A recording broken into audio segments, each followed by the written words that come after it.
La spada saltando aumento di tantissimo la distanza, molto meglio continuare a colpire, cioè sfruttare il peso dell'arma qui.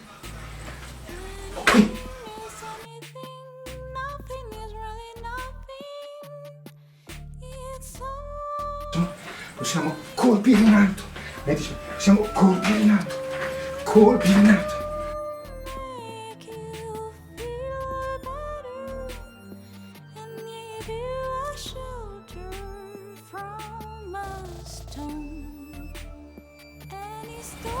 Il saltare nelle arti marziali.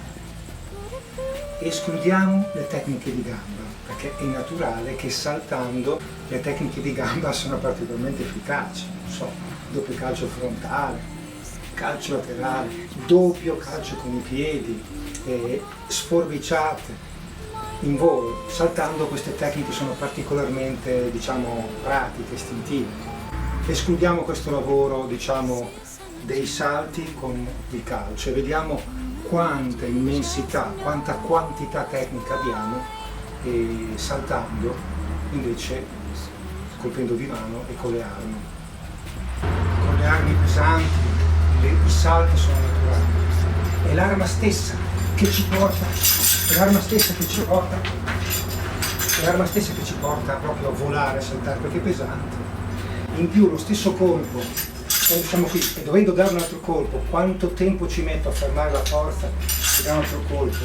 Molto meglio continuare a colpire, cioè sfruttare il peso dell'arma saltando. Spada, l'affondo principale, il massimo della lunghezza del nostro gunfu,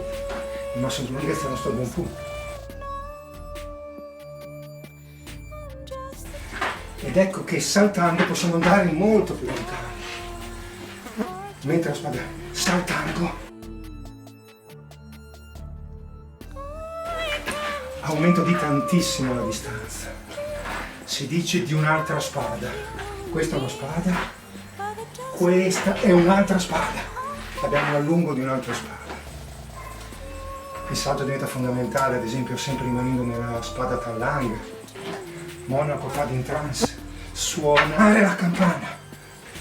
Certo, anche questo è un buon affondo, ma quanta strada faccio in più saltando?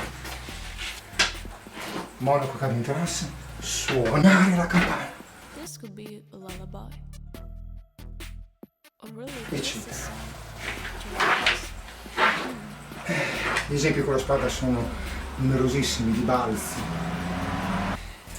Tanto buon lavoro lo abbiamo nell'amante religiosa. E guardiamo ad esempio una tecnica caratteristica. Abbiamo questi tre colpi, eseguiti,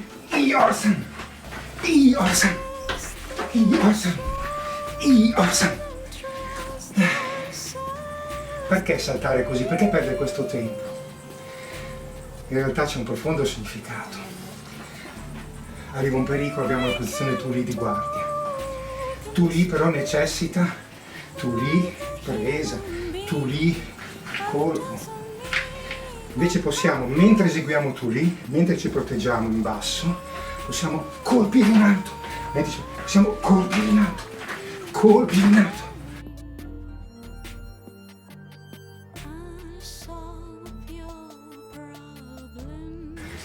Colpire.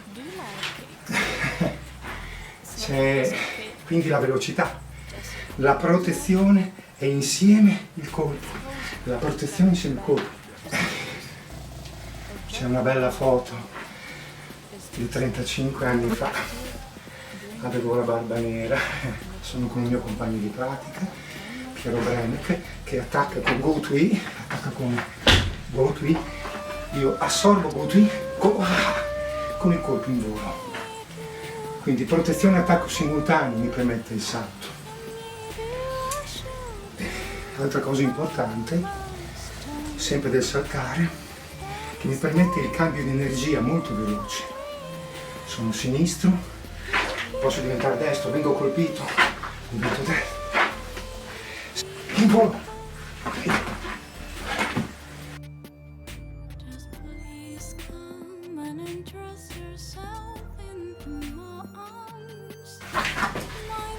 In volo. Anche qui il guadagno della velocità, molto caratteristico dell'amante religiosa. Abbiamo un altro esempio così importante nella Mantide, che un'intera Taolu, la Taolu più importante, la Taolu del fondatore, di One Lang, ha questo nome, passo che distrugge, che in sostanza è un saltare verso il basso. È un salto che ha lo scopo di portare l'energia in giù, non con lo scopo di portare l'energia in avanti, non con lo scopo di portare l'energia in rotazione, non con lo scopo di portare l'energia in alto. Il salto mi permette di aggredire in alto e colpire in basso, aggredire in alto e colpire in basso, portare il C in alto e in basso, in alto e in basso. Per Mu invece porta il C verso il basso. Questo è molto caratteristico. Potremmo fare questo, no, facciamo questo. Potremmo fare questo, no, facciamo questo. Sto saltando,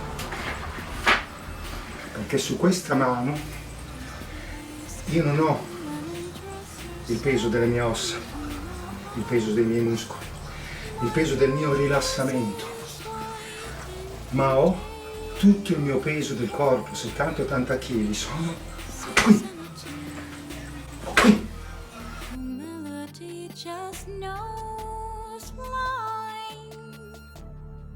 Un esempio esplicativo. Pericolo, proteggere col braccio in basso.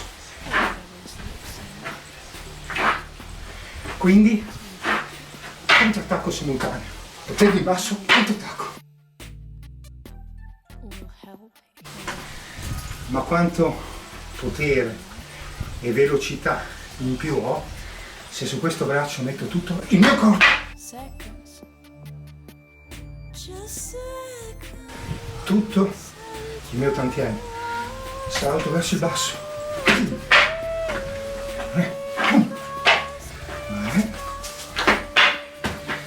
Ecco perché il saltare, il jump offre possibilità interessanti di risparmio di energia, di velocità nei cambi e anche di potenza. Like a human being, but it doesn't